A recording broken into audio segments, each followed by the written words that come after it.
আসসালামু আলাইকুম রহমতুল্লাহ বারাকাত। মহান রব্বুল আলমের দরবারে লাখ কোটি শুক্রিয়া। মহান আল্লাহ পাক রব্বুল আলমিন ঘুম নামক মৃত্যু থেকে জাগ্রত করে ফজরের 2 রাকাত সুন্নত এবং 2 রাকাত ফরজ নামাজ মসজিদে গিয়ে জামাতের সহিত আদায় করার জন্য তৌফিক দান করেছেন। এই জন্য আমি আবারও শুক্রিয়া জানাই, আলহামদুলিল্লাহ। তো প্রিয় বন্ধুরা, নামাজ হচ্ছে আল্লাহ পাক রব্বুল আলমিনের হুকুম।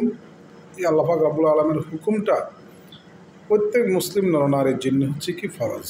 তো এই জন্য যেন কি আমরা যদি আখিরাতের চিন্তা করি, তাহলে আমাদেরকে সর্বপ্রথম কী করতে হবে? আগে আমরা নামাজ কায়েম করতে হবে।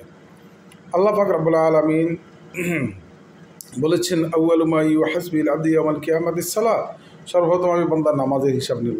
আসসালাতুল মিফতাহুল জান্নাহ, আর এই নামাজ হবে জান্নাতের চাবি। এই জন্য প্রিয় বন্ধুরা, আমরা সবাই আগে 5 ওয়াক্ত নামাজ আমরা ইনশাল্লাহ যারা পুরুষ আছি আমরা জামাতের সহিত আদায় করব, এবং কি যারা আপনার নারী আছে তারা আপনার আরব দেশে আমি দেখি তাদের জন্য জামাতের ব্যবস্থা আছে। আর নইলে ঘরে আমরা সময় মতো নামাজ আদায় করি, কারণ ওয়াক্ত মতো নামাজ পড়া হচ্ছে ফরজ। তো আমরা যাতে করি কেউ কাজা না করি, কারণ 1 ওয়াক্ত নামাজ কেউ যদি কাজা করে তাহলে 2,88,000 হক্কা বছর তাকে আমি জাহান্নামের আগুনে জ্বলতে হবে, যদি আল্লাহ সুবহানাহু ওয়া তাআলা মাফ না করেন, নাউজুবিল্লাহ। তো প্রিয় বন্ধুরা, আমরা সবাই ইনশাআল্লাহ আল্লাহর হুকুম এবং রাসূল সাল্লাল্লাহু আলাইহি ওয়াসাল্লামের তরিকা মতো আমরা চলাফেরা করবো ইনশাআল্লাহ।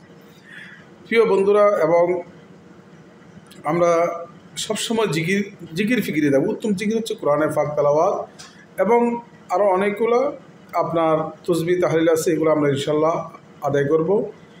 আর সবসময় আমরা 3 তসবিহ আদায় করবো ইনশাআল্লাহ। তো প্রিয় বন্ধুরা, আপনাদের সাথে আমি আরও একটা বিষয় শেয়ার করি। আর দুনিয়াতুল মাজরাতুল আখিরা, এই দুনিয়াটা হচ্ছে আখিরাতের মাজরা স্বরূপ। তো এই জন্য যে কি আমরা মানুষের প্রতি আমরা সহনশীল হতে হবে। আল্লাহ রাসূল সাল্লাল্লাহু আলাইহি ওয়াসাল্লামের একটা হাদিস আমার মনে পড়ে যায়, যে রাসূল সাল্লাল্লাহু আলাইহি ওয়াসাল্লাম বলেছেন, যে সকল পুরুষেরা যে আপনার জামাতে না গিয়ে ঘরে নামাজ পড়ে, আমার মন চায় ওই ঘরটা জ্বালিয়ে দিই। কিন্তু উনি আবার এটাই বলছেন যে শুধু এই জন্য জ্বালাই না, কারণ সেখানে ছোট বাচ্চা থাকে, সেখানে আল্লাহ পাক রব্বুল আলামিন অনেক মাখলুকাত থাকে, কীট পতঙ্গ থাকে। তাহলে আমরা আজকে যেই হিংসার বশবর্তী হয়ে আমরা একে অপরের ঘর জ্বালিয়ে দিচ্ছি, তাহলে সেগুলোকে আমরা হাদিসটাকে আমরাকে মনে রাখতেছি। এখানে অনেক লোক আছেন তারা কোরআন হাদিস সম্বন্ধে সব কিছু জানেন, 5 ওয়াক্ত নামাজ পড়েন, আবার অনেকে আছে সে নামাজ পড়ার নাস্তিক। তাহলে নাস্তিক এবং যে দিন জানা মানুষের ভিতরে অনেক পার্থক্য থাকে। তাহলে যারা দিন জানার পরেও এই ধরনের নৈক্যজনক কাজকর্ম করতেছেন বর্তমান দেশের ভিতরে, যে আমার আফসোস হয় আপনাদের জন্য।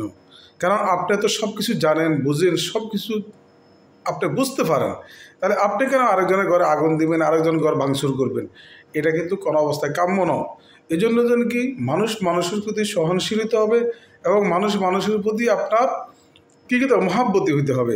ভাই, এই দুনিয়াটা ক্ষণস্থায়ী, আখেরাত চিরস্থায়ী। যে দুনিয়াতে যতটুকু সে আপনার অপরাধ করবে, দুনিয়াতেও প্রচলিত আইনে তার বিচার হবে, এবং আখেরাত তার বিচার হবে ইনশাআল্লাহ। কারণ আল্লাহ পাক রব্বুল আলামিনের দরবারে কেউ রেহাই পাবে না। এই জন্য যেন কি সবাই এক আল্লাহকে ভয় করেন এবং রাসূল সাল্লাল্লাহু আলাইহি ওয়াসাল্লামের তরিকা মতো চলেন, তাহলে দুনিয়াতেও শান্তি পাবেন, আখিরাতেও শান্তি পাবেন।